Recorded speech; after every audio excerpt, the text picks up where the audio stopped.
Hello everyone, good evening. Welcome back to my channel. I hope आप सभी अच्छे होंगे। हम Himachal Pradesh public service commission के द्वारा कंडक्ट करवाए जाने वाले लेक्चर एग्जाम के लिए प्रिपरेशन कर रहे हैं। आज हम बीएड पोर्शन से रिलेटेड बहुत ही इंपॉर्टेंट एमसीक्यूज़ करेंगे।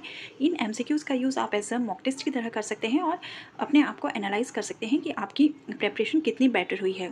अगर आप इस मॉक टेस्ट को देना चाहते हैं तो आप अपने साथ में एक नोटबुक और पेन रख लीजिए और जैसे जैसे क्वेश्चंस आते जाएंगे वैसे वैसे आप उनका आंसर लिखते जाइए और बाद में मैच कर लीजिए कि आपके क्वेश्चन जो है वह कितने सही हो रहे हैं, कितने गलत हो रहे हैं। तो चलिए आज की क्लास स्टार्ट करते हैं।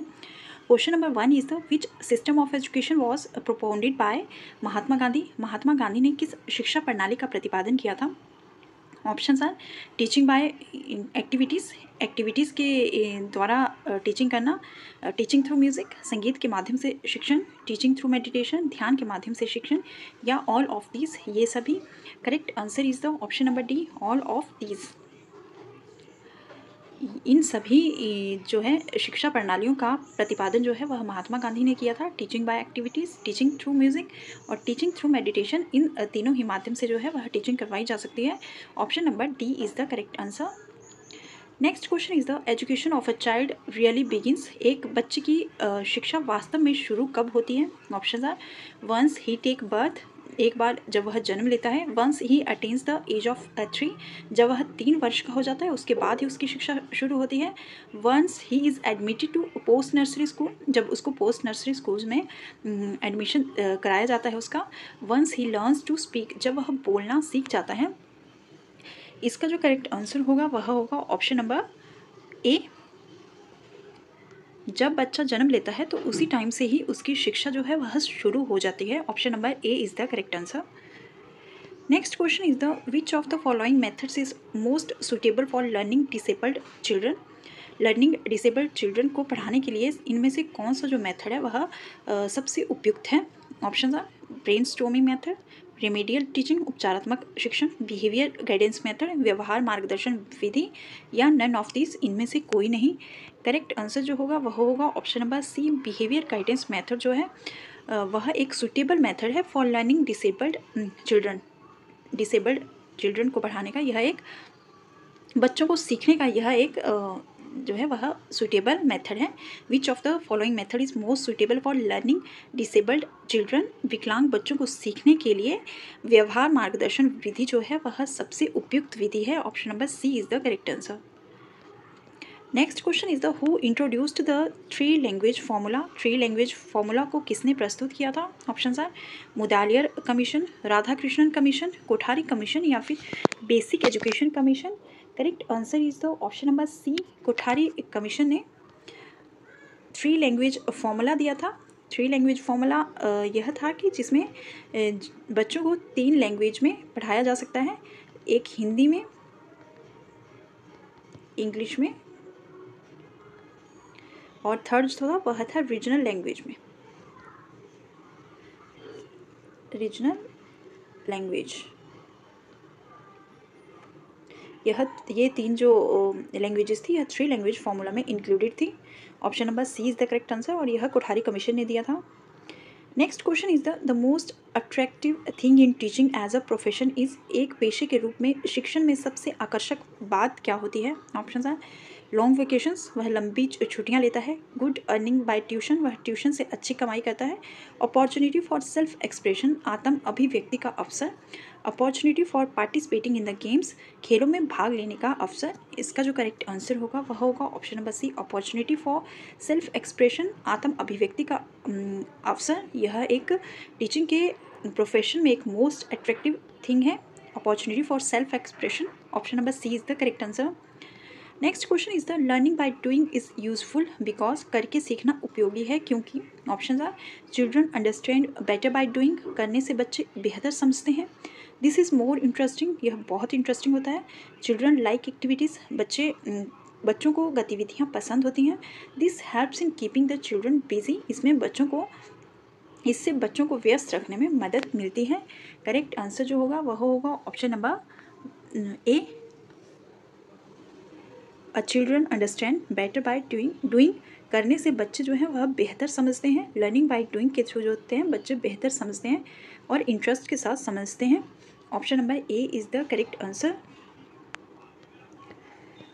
Next question is the responsibility of higher education in India is on. Bharat में उच्च शिक्षा का उत्तरदायित्व है university grants commission, ministry of human resources and development, central advisory board, national council for education research and training NCERT। The responsibility of higher education is in India is on. Option number A is the correct answer. University grants commission, विश्वविद्यालय अनुदान आयोग। भारत में उच्च शिक्षा का उत्तरदायित्व जो है वह यूनिवर्सिटी ग्रांट्स कमीशन का है, विश्वविद्यालय अनुदान आयोग का है। Option number A is the correct answer. Next question is the Shanti Niketan was established by. Shanti Niketan को जो है वह उसको किसने एस्टेब्लिश्ड किया था? ऑप्शन आर नंदलाल बोस ने, रविंद्रनाथ टैगोर ने, मुकुल दे ने या फिर भवानी प्रसाद ने। Correct answer is the option number B, Rabindranath Tagore. Shanti Niketan was established by Rabindranath Tagore. Option number B is the correct answer. Next question is the in the field of education Maria Montessori contributed greatly for the education of. शिक्षा के क्षेत्र में मारिया मॉन्टेस्री ने किसकी शिक्षा के लिए बहुत योगदान दिया? Option are the students of primary school, प्राथमिक विद्यालय के छात्र, the students of secondary school, माध्यमिक विद्यालय के छात्र, pre school children, pre school बच्चे या फिर स्टूडेंट्स ऑफ कॉलेज, कॉलेज के छात्र। इसका जो करेक्ट आंसर होगा वह होगा option number A. In the field of education, Maria Montessori contributed greatly for the education of the students of primary school. प्राथमिक विद्यालय के छात्रों के लिए उन्होंने बहुत योगदान दिया था। Option number A is the correct method.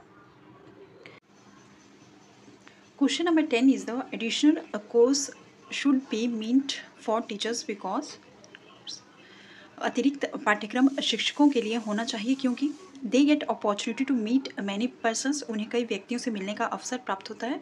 They get opportunity to acquire the latest knowledge and development in their subject, उन्हें अपने सब्जेक्ट से रिलेटेड लेटेस्ट नॉलेज मिलता है। They are granted leave with pay, उन्हें वेतन सहित छुट्टी दी जाती है। या फिर this should not be organised at all, इसका आयोजन बिल्कुल नहीं किया जाना चाहिए। इसका जो करेक्ट आंसर होगा वह होगा ऑप्शन नंबर बी, उन्हें अपने सब्जेक्ट से रिलेटेड लेटेस्ट नॉलेज मिलता है। They get opportunity to acquire the latest knowledge and development in their subject, यह एक मेन उद्देश्य होता है टीचर्स के लिए एडिशनल कोर्स प्रोवाइड करवाने का। Option number B is the correct answer. Next question is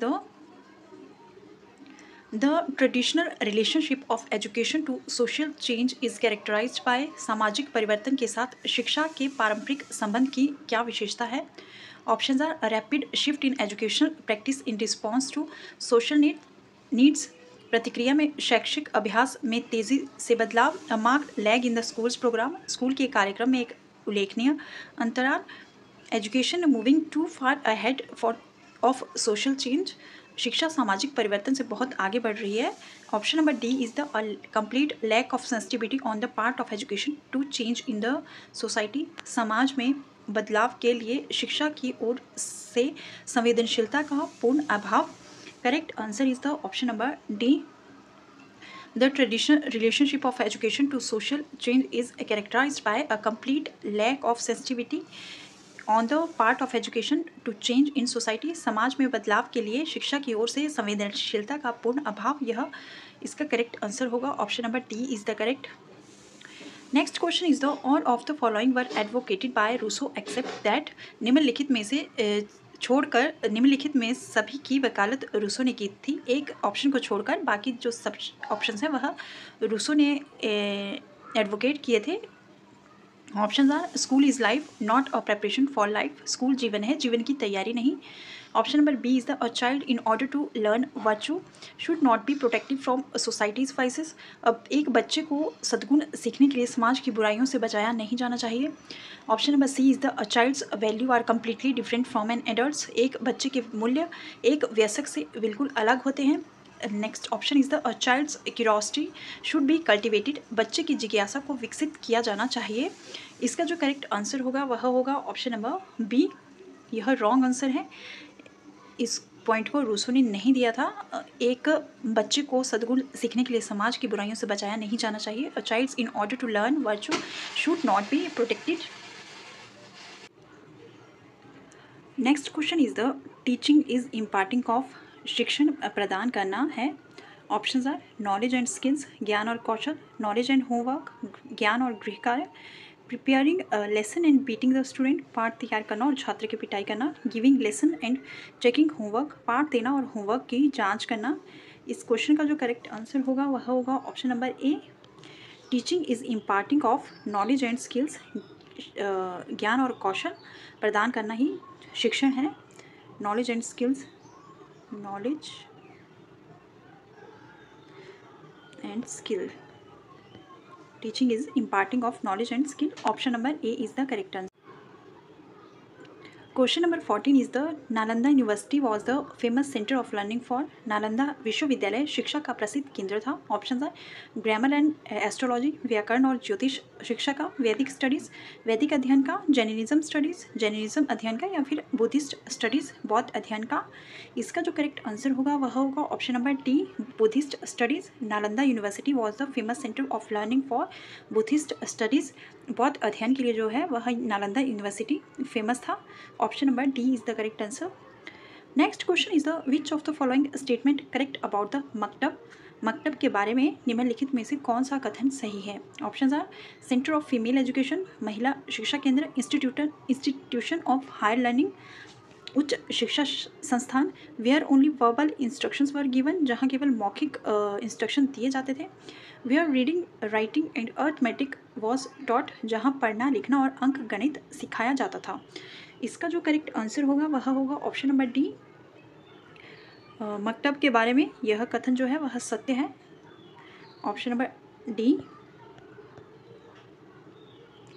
where reading writing and arithmetic was taught, जहाँ पढ़ना लिखना और अंक गणित सिखाया जाता था, उन्हें वह मकतब में सिखाया जाता था। Option number D is the correct answer. Next question is the which of the following was not the objectives of the Radhakrishnan commission, निम्नलिखित में से कौन सा राधाकृष्णन आयोग का उद्देश्य नहीं था। ऑप्शन आर लिबरल एजुकेशन, उदार शिक्षा, रिलीजियस एजुकेशन, धार्मिक शिक्षा, जनरल एजुकेशन, सामान्य शिक्षा, या फिर प्रोफेशनल एजुकेशन, व्यावसायिक शिक्षा। इसका जो करेक्ट आंसर होगा, इस क्वेश्चन का जो करेक्ट आंसर होगा वह होगा option number B, religious education जो है वह राधाकृष्णन कमीशन का ऑब्जेक्टिव नहीं था।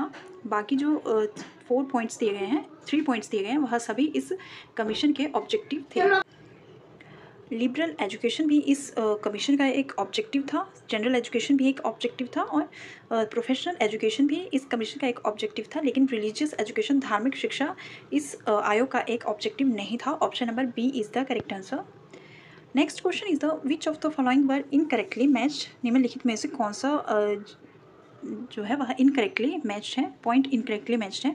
National seminar on orientation of elementary schools 1958, committee on student discipline 1960, national committee on women's education 1957 to 59, committee on rural education 1960, committee on emotional integration 1961। Codes आपके पास दिए गए हैं, आपको इनमें से बताना है कि कौन सा जो है वह करेक्टली मैच्ड है, कौन सा पॉइंट जो है वह करेक्टली मैच्ड है।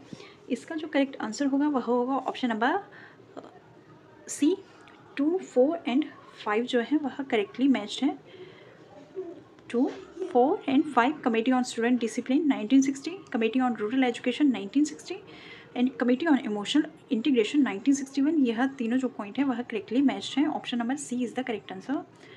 Next question is the one of the most important contribution of ICT in the field of education is, शिक्षा के क्षेत्र में ICT का सबसे महत्वपूर्ण योगदान है। Options are easy to access to teaching, शिक्षण तक आसान पहुंच, ईजी एक्सेस टू वर्कलोड्स, कार्यभार तक आसान पहुंच, ईजी एक्सेस टू बुक्स, पुस्तकों तक आसान पहुंच, या फिर ईजी एक्सेस टू लर्निंग, सीखने तक आसान पहुंच। इस क्वेश्चन का जो करेक्ट आंसर होगा वह होगा option number D, easy access to learning, सीखने तक आसान पहुंच। यह ICT का मोस्ट इम्पॉर्टेंट एक योगदान है एजुकेशन की फील्ड में। One of the most important contribution of ICT in the field of education is the is easy to access to learning, सीखने तक आसान पहुंच। Option number D is the correct answer. Important tool for an effective and successful teaching is, प्रभावी एवं सफल शिक्षण के लिए महत्वपूर्ण उपकरण है। Option are to dictate maximum presentation to student, छात्रों को अधिकतम प्रस्तुति निर्देशित करना। टू यूज़ ब्लैकबोर्ड का उपयोग करना। To use the English language, अंग्रेजी भाषा का प्रयोग करना। To elaborate the subject content through practical examples from their day to day life, अभ्यास के माध्यम से विषय सामग्री को प्रस्तुत करना और उनके दैनिक जीवन से रिलेटेड एग्जाम्पल्स देना। Correct answer is the option number D. The important tool for an effective and successful teaching is to elaborate the subject content through practical example from their day-to-day life। subject content को elaborate तरीके से present करना और उनकी day-to-day life से related उनको examples देना, यह एक प्रभावी एवं सफल शिक्षण का महत्वपूर्ण उद्देश्य है, important tool है। Option number D is the correct answer. Next question is the individual dwelt through the head, the heart and the hand. This was the philosophy of, व्यक्ति का विकास सिर, हृदय और हाथ से होता है, यह किसकी फिलॉसफी थी? Options are Froebel, Comenius, John Locke या फिर J Herbart. Correct answer is the option number A, Froebel की यह फिलॉसफी थी। The individual dwells through the head, the heart and the hand, व्यक्ति का विकास सिर, हृदय और हाथ से होता है। Option number A is the correct answer. Question number 21 is the which of the following was the committee appointed to reduce the burden of young learners? युवा शिक्षार्थियों के बोझ को कम करने के लिए निम्नलिखित में से कौन सी समिति नियुक्त की गई थी? Options are Ishwar Patel review committee, Ramamurthy review committee, national advisory committee या फिर NCERT working group. Correct answer is the option number C, national advisory committee was the committee appointed to reduce the burden of young learners। युवा शिक्षार्थियों के बोझ को कम करने के लिए नेशनल एडवाइजरी कमेटी नियुक्त की गई थी। Option number C is the correct answer. Next question is the who was the head of national advisory committee on learning without burden? बिना बोझ के सीखने पर राष्ट्रीय सलाहकार समिति के प्रमुख कौन थे? Option are professor Usha Mehta, professor Yashpal, professor Mrinal Giri या फिर professor SKR Bhandari. Correct answer is the option number B, professor Yashpal was the head of national advisory committee on learning without Burden. यह राष्ट्रीय सलाहकार थे, बिना बोझ के सीखने पर राष्ट्रीय सलाहकार समिति के प्रमुख हेड थे, प्रमुख सलाहकार थे। Option number B is the correct answer. Next question is the which of the following agency was not involved in the national literacy mission? National literacy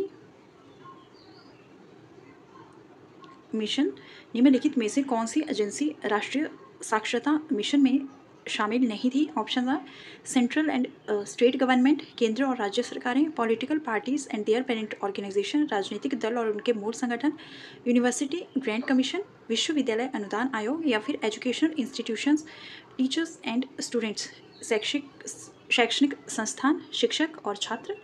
इसका करेक्ट आंसर जो होगा वह होगा option number C, university grant commission राष्ट्रीय साक्षरता mission में शामिल नहीं थी। Option number C is the correct, university grant commission was not involved in the national literacy mission. Next question is the process of adjusting deleting schemas and forming new schemas to maintain equilibrium is called. संतुलन बनाए रखने के लिए स्कीमाओं को समायोजित करने, हटाने और नई स्कीमा बनाने की प्रक्रिया को कहा जाता है। Option are zone of proximal development, निकटस्थ विकास का क्षेत्र, स्कैफोल्डिंग आधारभूत सहायता, अडेप्टेशन अनुकूलन या फिर स्कीमा फॉर्मेशन स्कीमा निर्माण। Correct answer is the option number C, adaptation. संतुलन बनाए रखने के लिए स्कीमाओं को समायोजित करने, हटाने और नई स्कीमा बनाने की प्रक्रिया को अनुकूलन कहा जाता है, एडेप्टेशन कहा जाता है। The process of adjusting deleting schemas and forming new schema to maintain equilibrium is called adaptation. Option number C is the correct answer. Next question is the readiness for learning refers to, सीखने की तत्परता की ओर संकेत करती है। Option are present cognitive level of student in the learning continuum, सीखने के सात्यक में शिक्षार्थियों का वर्तमान संज्ञानात्मक स्तर, satisfying nature of the act of learning, सीखने के कार्य की प्रकृति को संतुष्ट करने, Thorndike's law of readiness, Thorndike का तत्परता का नियम, general ability level of student, शिक्षार्थियों का सामान्य योग्यता स्तर। Correct answer is the option number A. Readiness for learning refers to present cognitive level of student in the learning continuum, सीखने के सात्यक में शिक्षार्थियों का वर्तमान संज्ञानात्मक स्तर। यह इस क्वेश्चन का करेक्ट आंसर है। ये आज के लिए 25 क्वेश्चंस थे। यह 25 क्वेश्चंस आपके बहुत ही इंपॉर्टेंट क्वेश्चंस थे और आपके KVS, NVS, HP, PGT के जितने भी एग्जाम्स रहे हैं उनमें सब में यह क्वेश्चंस पूछे गए हैं और कुछ न्यू क्वेश्चंस भी इस क्लास में ऐड थे। तो आप इन क्वेश्चन का use as a mock test की तरह कर सकते हैं और अपने आप को एनालाइज करके देख सकते हैं कि आपकी प्रेपरेशन कितनी बेटर हुई है और कितने क्वेश्चंस आपके सही हो रहे हैं और कितने क्वेश्चंस आपके गलत हो रहे हैं। आपको पता है कि नेगेटिव मार्किंग है और 20 मार्क्स का आपका बीएड का पोर्शन आएगा और यहीं से ही आप अगर अच्छे से MCQs की प्रैक्टिस करोगे 20 में से आप 18 अच्छे से गेन कर सकते हो, क्योंकि टीचिंग एप्टीट्यूड के क्वेश्चंस बहुत ही इजी आते हैं। बीएड पोर्शन से बहुत ही इजी क्वेश्चंस पूछे जाते हैं और आपकी अंडरस्टैंडिंग बेस्ड पर ही वह क्वेश्चंस होते हैं। तो आपको क्वेश्चंस को ध्यान से पढ़ करके उनको अटेम्प्ट करना है। तो चलिए आज की क्लास में बस इतना ही। अगर आपको क्लास अच्छी लगी हो तो चैनल को लाइक और सब्सक्राइब करना ना भूलें। Bye bye, take care.